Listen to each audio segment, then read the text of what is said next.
हा दिलासा मला नाही आहे. मी वारंवार पहिल्या दिवसापासून सांगतोय की मी जी काय फरियाद दिली होती ती छत्रपती शिवाजी महाराज, आमचे शंभूराजे, राष्ट्रमाता जिजाऊसाहेब यांच्याबद्दल अत्यंत हीन पातळीवर जाऊन जी विकृत विधानं केलेली होती त्यानं व्यथित होऊन मी हे सगळा विषय लोकांसमोर आणला होता आणि त्याच्यातूनच मी हे सगळं फरियाद दिली होती.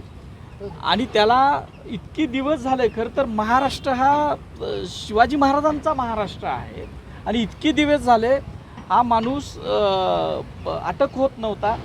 न्यायालयाच्या वेगवेगळ्या कायद्यांचा आधार घेऊन बचावाचा प्रयत्नात होता.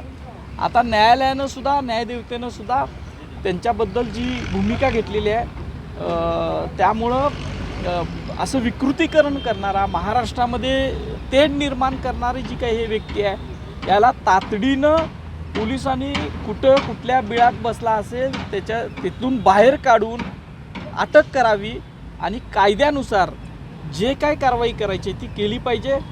हा एकटाच आहे का की ह्याच्या पाठीमागं कोणतं षडयंत्र आहे का महाराष्ट्र अशांत करण्याचं, या सगळ्याचा तपास पोलिसांनी आता करायला पाहिजे. नवनवीन अपडेट्ससाठी डिजिटल कोल्हापूर चॅनल फॉलो करा.